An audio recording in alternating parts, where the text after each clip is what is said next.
絶対評価で部下のパフォーマンスを上げる、自信のない部下、自信過剰な部下のケースということで、今回は情報提供させていただければと思いますね。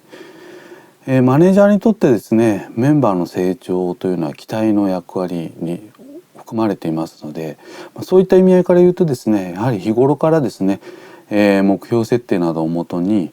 部下のパフォーマンスをですね、業務単位で評価しておくことっていうのはとても重要なポイントになってこようかと思いますね。評価っていうのは英語で言うとイバリュエーションなんですけども、X プラスバリューっていうことで、価値を外に引っ張り出してくるというのが本来の評価の意味ですのでね、そんなところを意識をしつつですね、知識とスキル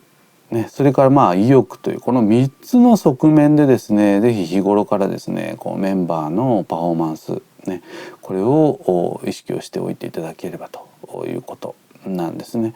で、そういった準備を踏まえた上でですね、ワンオンワンのミーティングをですね、進めていただけることをお勧めをしたいと思うんですけどもね、私が常にですね面談の時にやってるやり方がありますので、ちょっと今日はそれをですね、ご紹介できればということでございますね。例えば目標のレビューの面談の時なんかにこれ使えるかと思うんですけどもね、私の場合はですね、まず最初に必ず彼あるいは彼女の自己採点を問うようにしてるんですね。ですから例えば100点満点で、今回のこの目標に対しての達成度どうだったかということを必ず最初に聞きます、ね。ですのでまず自己採点をしてもらうというのが一つ目ですね。でその自己採点の点数を踏まえて2つ目ね、良かった点はじゃあどんなところなのか具体的に教えてよと、ね、3つ目、改善すべき点ね、マイナスになったポイントはどんなところなのか教えてよということで、点数の根拠となった良かった点と改善すべき点ね、この2つの側面でですね、その自己採点の根拠をですね問うようにしていますね。そうすると本人がどういう視点でですねこの目標達成について捉えているかということがよく分かってくるわけですね。でこれを踏まえて4点目ね、上司の視点からフィードバックをしていくということなんですね。具体的な良かった点についてはきちんと承認をしますし、改善点については具体的に伝えて、次につながるようなフィードバックをしていくと、こういうことをですね、私の場合は地道に活動を続けていますということですね。そうすると、上司としての判断軸もね、部下に伝わっていきますしね、部下自身も自分自身のパフォーマンスについての説明能力が上がってきますのでね、是非このやり方お勧めしたいなというふうに思っておりますね。でそうした時にですね、皆様の近くにもですね多分この2つのタイプの方いらっしゃると思うんですけどね、一つは自信のない部下、ね、もう一つは自信過剰な部下ね。なかなかこの2つのタイプの方っていうのはマネージャーの立場からすると扱いにくい方ではないかなというふうに思うんですけどもね、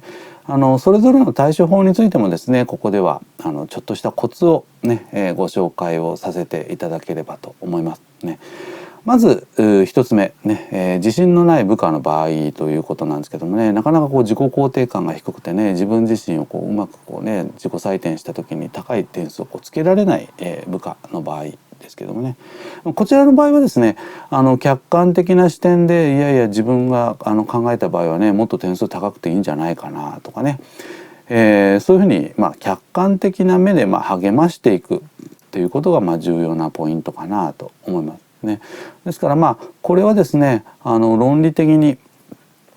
日頃からやっぱり観察をしているということがポイントにはなってくると思うんですけども、やっぱり励まして背中を押してあげて、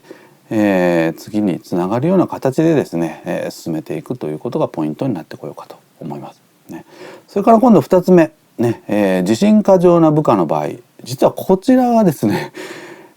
なかなか問題というかですね難しいポイントになってくるわけですね、育成としてはですね。大きくですね3つのステップで、やることをお勧めをしておりますね。1つ目、まず評価軸と期待像を具体的にしておくっていうことなんですね。自信過剰な人っていうのはですね評価軸と期待像が曖昧なんですね。これぐらいでいいかみたいなですねところがありますんで、ここでのキーワードはやっぱり具体的というところですね。それから2つ目ね、この面談の中で改善点も具体的に伝えていく、ね、そして評価がこんなにね、私の評価とあなたの評価違うんだよっていう差、ね、これを明確にする、ね、これが2つ目、ね、で3つ目、行動改善を促し目標設定をするっていうことなんですけど、これも具体的にということですね。自信過剰な部下に対しては常に具体的にギャップを抑えて、それをキャッチアップするように、指導していくと、こういうところはポイントになってこようかなと思いますね。以上、絶対評価で部下のパフォーマンスを上げる、ね、自信のない部下、自信過剰な部下のケースということで情報提供させていただきました。